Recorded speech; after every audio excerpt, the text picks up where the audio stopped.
La ferme Peabody, c'est un élevage de porcs Tamworth. Les porcs Tamworth, ce sont des porcs de patrimoine qui sont particulièrement résistants au climat aride comme nos hivers québécois.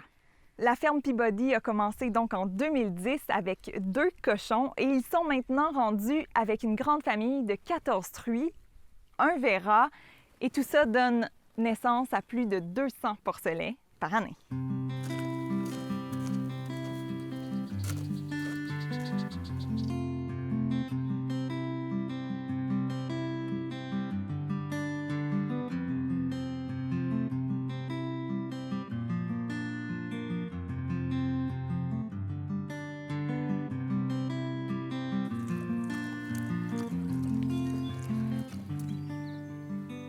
Pierre Laframboise, copropriétaire de la ferme Peabody Farm, un projet qui serait impossible à réaliser sans ma partner Sandra. Sandra Marsters, co-owner of Ferme Peabody Farm.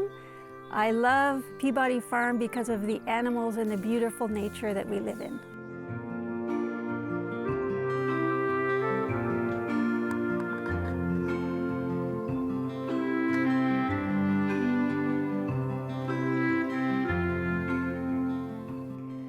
À travers l'année, il y a plein de porcelets qui naissent comme ça. Est-ce que vous les nommez tous? Non, on en nomme 1 sur 100. 1 sur 100? Pourquoi? 1 sur 100. Puis c'est un petit porcelet qui est fragile, que probablement qui ne survivrait pas. Fait qu'on le rentre, on lui donne une petite bouteille, on le nourrit juste pour essayer de le ramener à la même grosseur que ses frères et sœurs. Lui, eux autres, ils ont des noms. Celui-là? Mais il y en a un. J'en ai 2 en ce moment sur la ferme. Un qui est prêt à s'en aller, puis un qui, tu vas le voir plus tard, là, je vais te le montrer. Si on les nommait, qu'est-ce que ça C'est trop ferait? difficile à nommer, c'est trop difficile. Bien, probablement, je suis pas bon dans les noms. Et puis, bon, on s'attache trop sans ça aux animaux, puis c'est moi qu'il faut qu'ils les amènent à l'abattoir, tu sais. Parce que moi, je veux, ma priorité principale, de ma ferme, c'est vraiment le bien-être de nos animaux. Quand ça arrive le jour à l'abattoir, moi, je suis toujours le dernier producteur arrivé à l'abattoir. Je ne laisse pas mes cochons traîner dans l'abattoir. Ils arrivent, bye-bye, c'est fini. Nos cochons, nous autres, on dit, on trouve 275 belles journées et puis une mauvaise journée, c'est tout. Avant de vous attacher comme ça à des cochons, à des porcs, Monsieur Laframboise, qu'est-ce que vous faisiez? Dans ma vie avant de fermier, j'étais restaurateur. J'ai été propriétaire de restaurant. J'ai commencé avec une petite binerie de 12 places. Et puis quand j'ai arrêté, j'avais un restaurant de 120 places. Puis j'achetais des producteurs. C'était moins à la mode dans ce temps-là que ce l'est en ce moment. L'emphase était un peu différente. Ça fait quand même, quand j'ai commencé, ça fait quand même 40 ans de ça. Et vous aviez des restaurants en ville ou ici? Non, là, j'avais tout des près? restaurants à Ottawa. Je suis un fier Canadien ottawaitien, maintenant importé à Venost, Québec.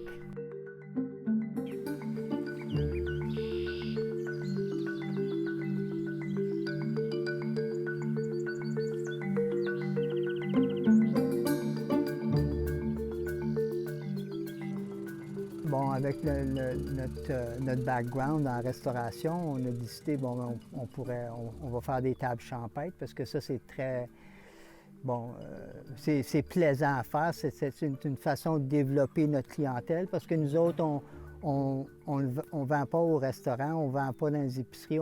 Notre point de vente, c'est la ferme. Qu'est-ce que c'est exactement des tables champêtres?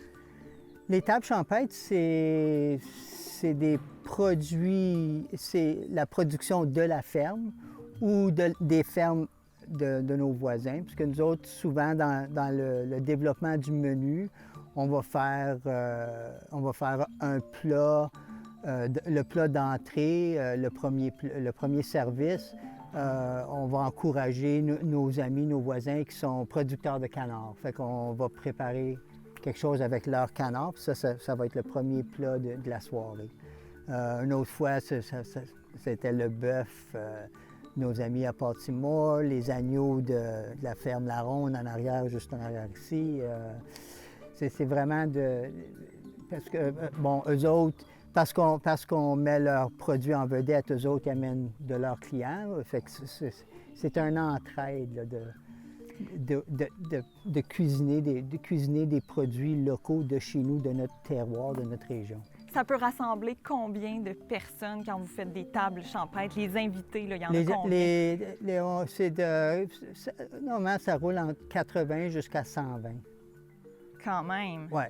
Vous devez recevoir toutes ces personnes-là chez vous.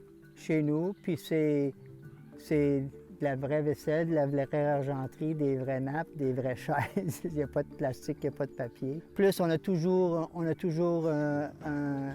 de la musique live. On a toujours un orchestre qui joue normalement dans le style jazz pour que ça soit plaisant pendant l'heure du souper. Alors, vous avez votre aspect fermier, vous êtes restaurateur encore à vos heures et en plus de ça, vous faites autre chose là, qui vous occupe encore plus à temps plein. Qu'est-ce que c'est? Oui, mon job principal, c'est je fais de la rénovation.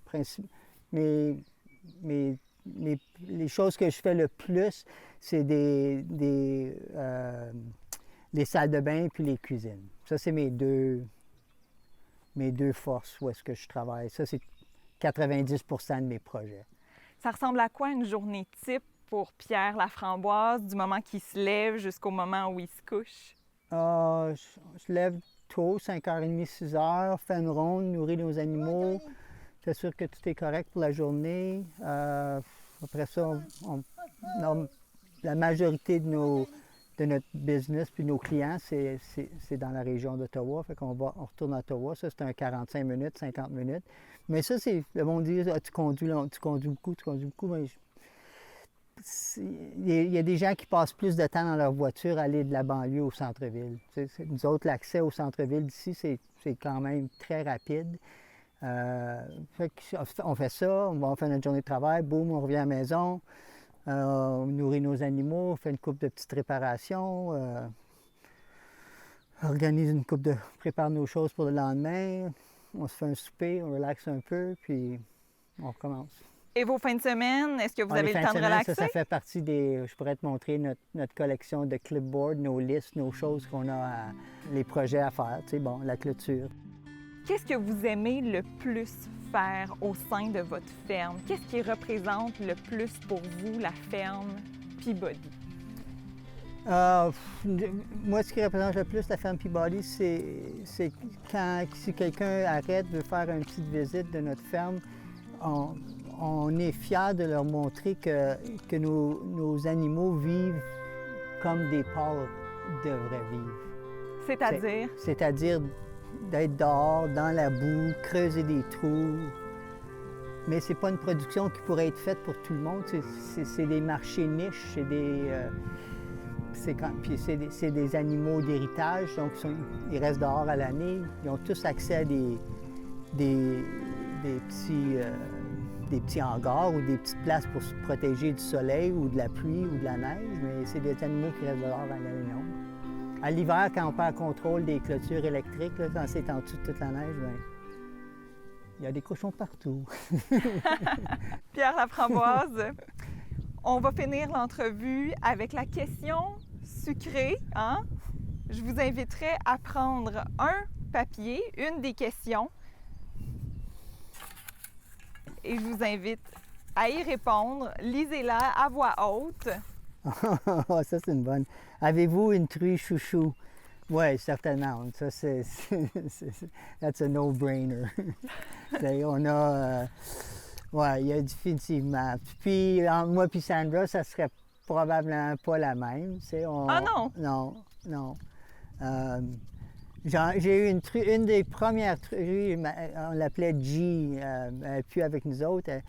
Mais maintenant, ça serait ma truie no-tag. Le no-tag, là, cet été, vient juste de partir avant-hier. Elle est allée aider un jeune couple avec leur verger et futur verger. J'ai 6 de mes truies qui sont sur leur ferme en train de labourer une section de champ pour développer leur verger.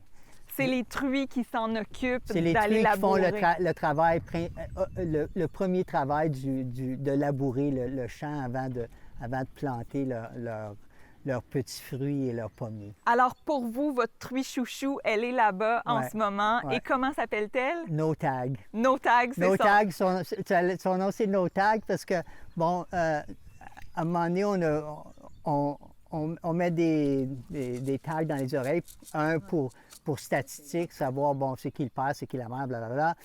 Et puis, à un moment donné, on dit, ah, ça, ce cochon-là, au lieu d'envoyer à l'abattoir, on va garder parce que belle disposition, plaisant, c'est facile à entretenir, à bouger, facile à amener.